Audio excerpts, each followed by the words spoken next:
Bonjour à tous et bienvenue pour cet autre preview pour la saison 2022-2023 de la LNH. Et cette fois-ci, on s'attaque aux conservateurs Islanders de New York. Du côté des Islanders de New York, on a connu, on va se le dire, là, une saison plus que décevante. Là, parce que on avait quand même réussi à avoir une excellente saison en 2020-21 avec Barry Trotz. On avait terminé au 12e rang total, puis on se rappelle que c'est une organisation qui s'était rendue loin en séries éliminatoires.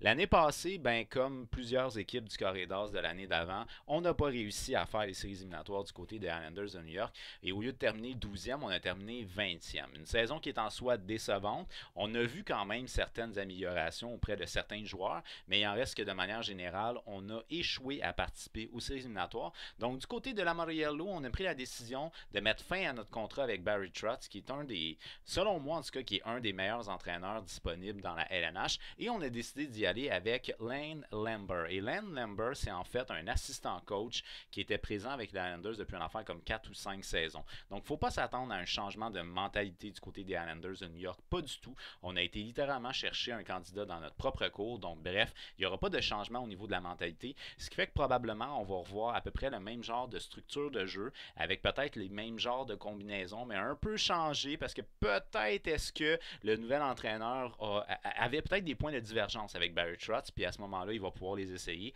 Mais il reste que, d'après moi, la mentalité devrait être sensiblement la même. Et oui, on oblige encore les joueurs à se raser à la face, parce que c'est tellement pas beau au niveau du hockey. Alors, Lamoriello a forcé, entre autres, sa nouvelle acquisition, Alexander Romanov, à se raser le petit bout de pinch qu'il y avait en dessous ici, parce que c'est tellement dérangeant pour compter des buts, avoir un pinch, n'est-ce pas? Alors, pour la saison 2020-2021, les Islanders de New York, c'est 32 victoires, 17 défaites, 7 défaites en prolongation pour 71 points. On se rappelle que c'était une saison écourtée de 56 matchs. On a terminé 12e dans la LNH. L'année passée, en 2021-22, c'est 37 victoires, 35 défaites et 10 défaites en prolongation. Donc 37 victoires pour 45 défaites totales. Fait que ça a été quand même pas mal plus difficile. Puis quand même, 82 matchs versus 56, 84 points 71. Fait qu'on s'entend qu'on n'a pas vraiment amélioré notre rendement du côté des Islanders. Une moyenne de buts marqués de 2,79, ce qui représente la 23e attaque de la LNH. Et ça fait mal. Parce que si tu comptes pas de buts, c'est difficile de gagner des matchs. Une moyenne de buts accordée de 2,82, ce qui représente quand même la 7e meilleure défensive de la LNH. Et c'est intéressant le 2,82 ici. Parce que, entre autres, Semyon Varlamov a été blessé une partie de la saison. Sinon, il y a eu la COVID aussi, je pense. En tout cas, il était à l'écart du jeu quand même une bonne période de temps pour Semyon Varlamov, qui était le gardien de but partant des Islanders de New York. Et là, je dis il était comme si c'était fini. C'est pas nécessairement fini pour lui, mais je pense qu'Ilya Sorokin a quand même profité de sa fenêtre d'opportunité. Et Sorokin, 52 matchs l'année passée, il a pris le flambeau. Ça a bien été à ce niveau-là. Septième défensive dans la LNH du côté des Islanders de New York. 22,1 en termes d'efficacité en avantage numérique. C'est quand même pas mauvais en termes d'avantage numérique. Et un désavantage numérique à 84,2, ce qui représente le quatrième désavantage de la LNH. Alors, qui dit Barry Trotz dit système de jeu défensif solide. Et encore une fois, l'année passée, 2,82 de moyenne de but encaissé et 84,2 en désavantage numérique. C'est typique à Barry Trotz. Tout simplement. Donc, bref, on a connu une saison qui était assez similaire, mais que la production offensive n'a pas été suffisante. Et c'est ce qui fait qu'on a terminé 9e dans la conférence de l'Est, 20e dans la LNH et on n'a pas participé aux séries éliminatoires. Mais encore là, je l'ai mentionné tantôt, le fameux corridor de la saison d'avant, plusieurs équipes n'ont pas participé, à part peut-être le Lightning de Tampa Bay, sinon les autres non. Donc, bref, je ne sais pas si ça peut avoir une corrélation, mais il en reste pas moins qu'on a quand même 9e, on a passé quand même proche. C'était pas dramatique. Moi, je pense qu'il n'y a pas d'état de crise du côté des Islanders, donc je ne comprends pas le renvoi de Barry Trotz, mais il devait avoir des raisons que je ne sais pas. Donc, bref, il devait avoir des informations que j'ai pas. Le meilleur en termes de buts l'année passée a été Brock Nelson, 37 buts quand même. On a avoisiné de 40 buts pour ce qui est Brock Nelson. Puis ce qui est décevant du côté des buts, l'année passée, c'est un buteur comme Anthony Beauvillier. Ça a été une saison quand même assez difficile pour Anthony Beauvillier l'année passée. Il y avait, je l'ai perdu en chemin. En tout cas, si jamais je le retrouve, je vais vous le dire, là, mais Anthony Beauvillier, c'est quand même 12 buts l'année passée. Très décevant en termes de buts pour ce qui est d'Anthony Beauvillier. Mais sinon, pour ce qui est de Brock Nelson, ça a été une bonne saison. Même Matthew Barzal, ça a été quand même assez difficile l'année passée, avec 59 points, 73 matchs. Là. Disons qu'on l'a connu un petit peu plus efficace pour ce qui est de Matthew Barzal. Mais sinon, pour Brock Nelson, c'était sa meilleure saison en carrière l'année passée. Oui, c'est ça. Donc, Brock Nelson a été aussi le meilleur pointeur, égalité avec Matthew Barzal, 59 points. Mais normalement, le ratio points par match est sensiblement le même là, pour ce qui est de Nelson Barzal. Mais c'est pas normal pour Barzal d'avoir une production basse. Puis pour ce qui est de Nelson, c'était une production au-dessus de ses attentes. Ce qui fait qu'on a deux premiers centres au niveau statistique à peu près similaire. C'est intéressant. Mais bon. En termes de meilleurs défenseurs, bien entendu, à caractère offensif, là, ça, c'est très intéressant. Nous parlons du jeune Noah Dobson. Noah Dobson, 80 matchs, 51 points, moins 3 en termes de différentiel. Mais la particularité, c'est que Noah Dobson, chez les Highlanders, on développe tranquillement. On prend notre temps. Et avec Noah Dobson, c'est ce qu'on a fait. On lui a laissé le temps de jouer au niveau junior. Par la suite, on lui a fait passer presque une saison complète dans les estrades. Puis ça, c'est quelque chose que je comprenais tellement pas. Puis de la manière que Barry Trotz expliquait ça, c'est qu'il disait Noah Dobson a un très fort potentiel. C'est un gars qui a une bonne lecture de jeu. Je veux qu'il l'améliore en regardant l'overview de la glace. Donc en regardant d'en haut le style, comment les choses se développent, puis analyser les choses. Et Noah Dobson, par la suite, je pense que c'est sa deuxième saison pro, là, il a joué plus, et on voit que le gars a une bonne lecture de jeu. C'est un défenseur qui aime patiner, qui a une bonne présence, autant au niveau de la zone offensive que défensive. Fait qu'on a probablement notre QB au niveau de la défensive des Islanders pour les prochaines années en Noah Dobson. Et Lamoriello a fait un move que je crois être pour grandir avec Noah Dobson. Mais je dis bien je crois, OK? Il n'y a pas d'informations privilégiées ici. Maintenant, ici, nous avons les 3 espoirs du alacoupe.ca, donc sous la plume de notre chroniqueur Anthony Saint-Amand. 3 espoirs qui sont proches d'atteindre la LNH, mais encore là, il n'y a pas beaucoup d'espoirs qui devraient atteindre la LNH cette année du côté des Islanders de New York. Peut-être à part Robin Salo, qui lui aurait des chances d'être déjà dans le line-up, mais c'est quand même... Il n'y a presque rien qui a changé au niveau des Islanders. Fait d'après moi, on va retourner pas mal avec la structure qu'on avait l'année passée. On a perdu ou on a laissé aller des défenseurs. On pense à un gars comme Andy Green qui n'est pas de retour cette année ou à Zdeno Chara qui n'est pas de retour cette année. Donc ça libère des postes au niveau défensif, mais au niveau de l'attaque, il n'y a pas vraiment eu de changement du côté des Islanders de New York. Donc j'ai la difficulté à croire que les joueurs offensifs vont percer l'alignement. Mais s'ils ont un training camp de fou, tout est possible. Le premier ici qu'on va vous parler, c'est Aatu Ratti, un centre de 19 ans qui a évolué au niveau de la Ligue A l'année passée. Une très très bonne saison pour ce qui est d'Aatu Ratti. 41 matchs, 13 buts, 27 points, 27 points, 27 assists, 40 points en 41 matchs. C'est une excellente saison. Puis surtout que c'est un joueur qui est connu comme étant un centre défensif complet. Donc, il est meilleur dans sa zone qu'offensivement et quand même 40 points 41 dans la Ligue A qui fait partie des, disons, des meilleures ligues professionnelles en Europe. C'est pas la meilleure, mais c'est quand même parmi les meilleures.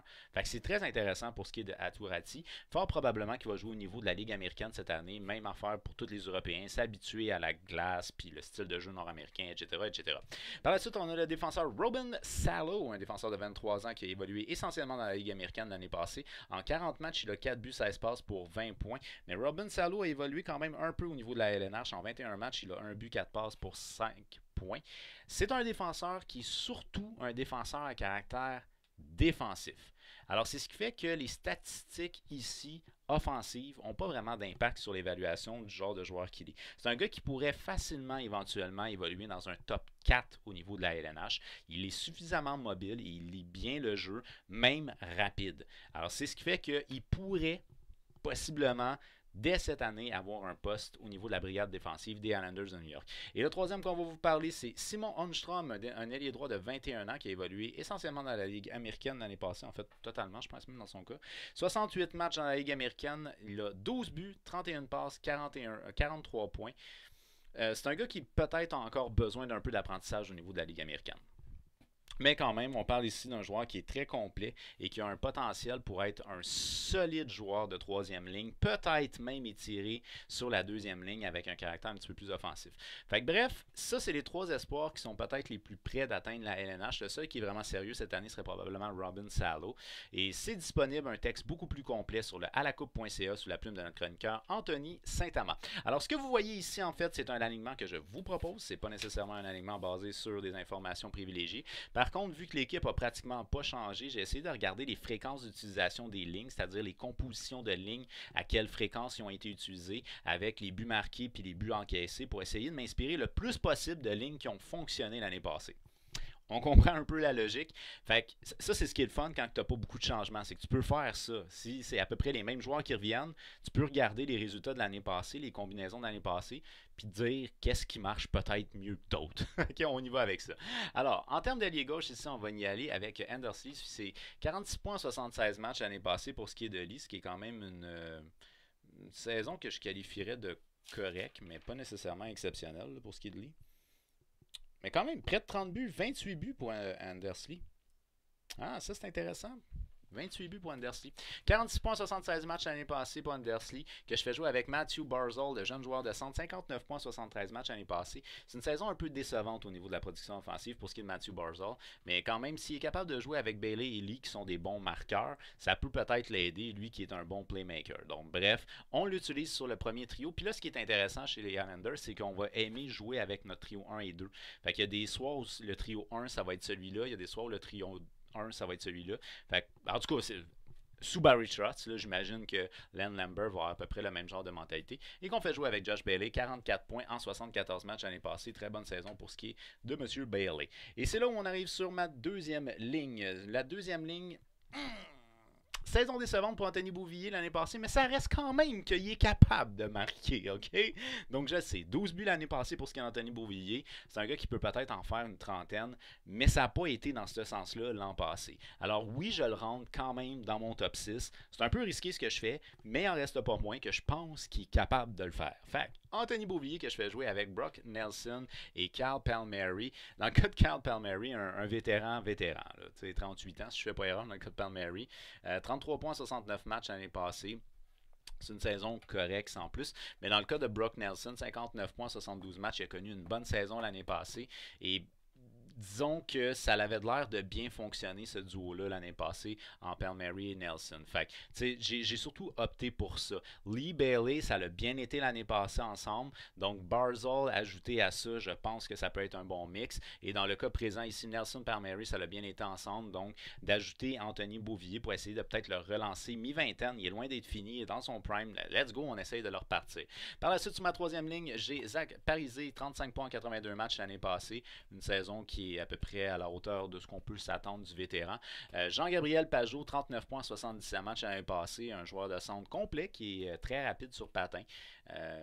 Intense à ses heures aussi, c'est toujours un peu drôle de le voir quand il se chamaille avec des gars beaucoup plus gros que lui. Là. Mais il a un cœur vaillant, Jean-Gabriel Pajot, on l'aime beaucoup.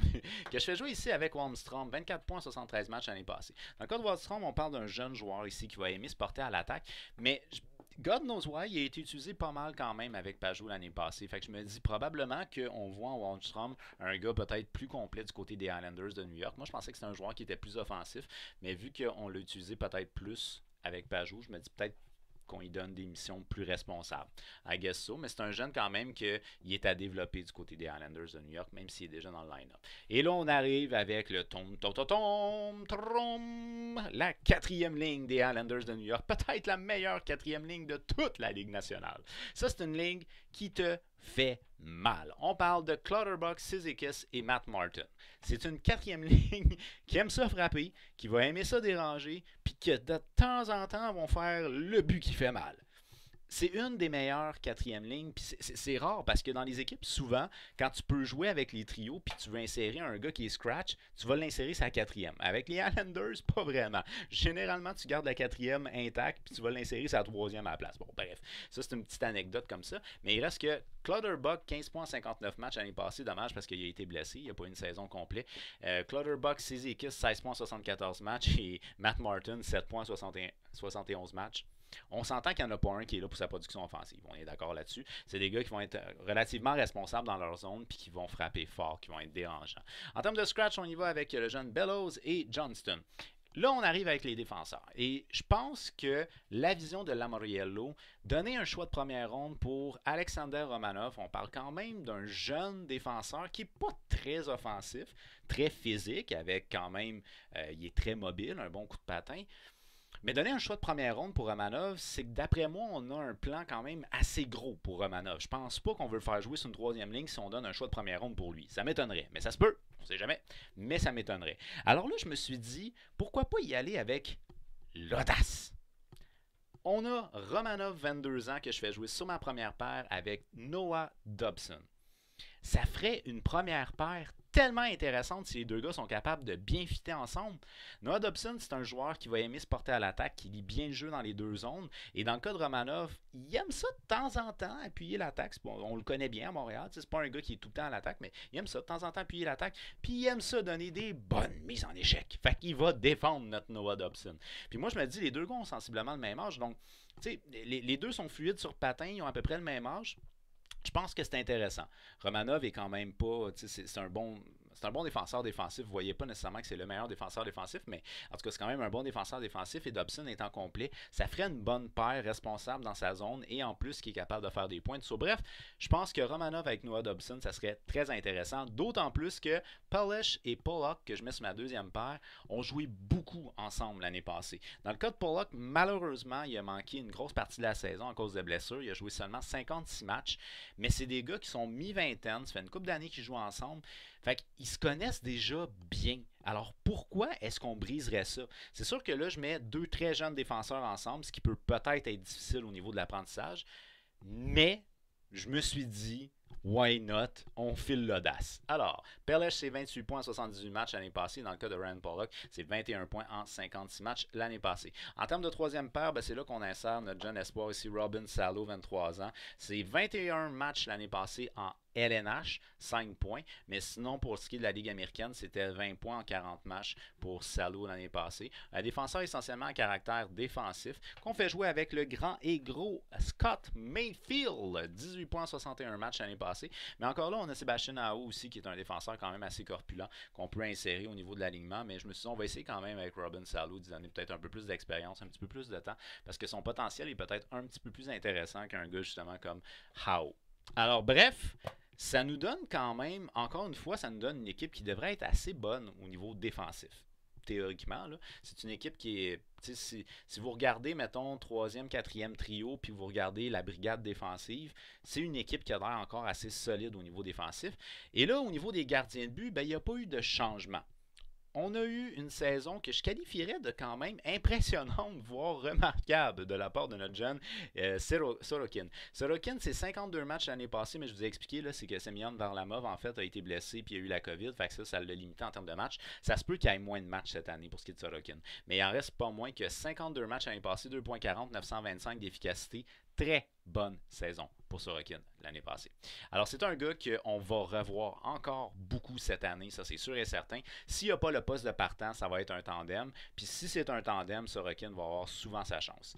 Ensuite de ça, on a Varlamov, 31 matchs l'année passée, 2.91 en termes de moyenne et 911 d'efficacité. Mais encore une fois, ça c'est quelque chose que j'ai expliqué mille et une fois, mais quand une équipe a un style de jeu défensif assez serré, ça augmente les statistiques puis ça augmente l'efficacité des gardiens de but. Fait que bref, les Islanders, c'est une équipe qui, sous Barry Trotz, c'était une équipe réputée pour son jeu défensif. Puis ça, c'est sûr que ça l'aide d'efficacité les deux gardiens. Mais il en reste pas moins qui font les arrêts quand besoin il y a. Donc bref, c'est très utile pareil. Et on termine le tout avec Schneider qui n'a pas vraiment de chance au niveau LNH, mais à part peut-être si blessure il y a. Là, ça, c'est sûr que oui.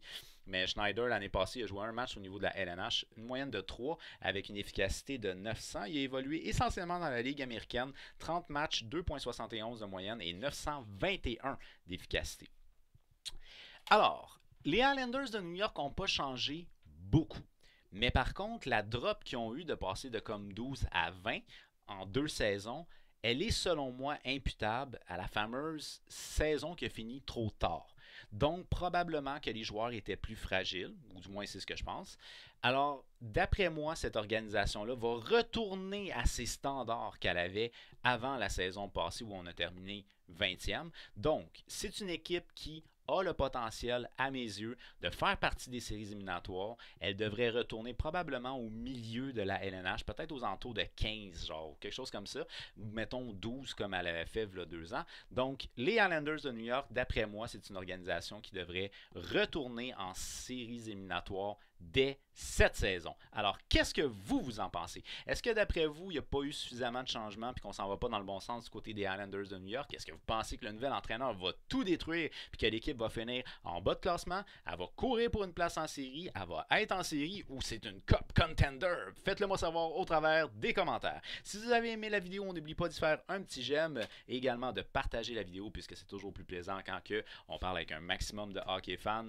On s'abonne, active la petite cloche parce qu'il y a d'autres previews qui s'en viennent. Mais d'ici là, je vous dis un gros merci d'avoir regardé ma vidéo. On se revoit très prochainement. Bye bye.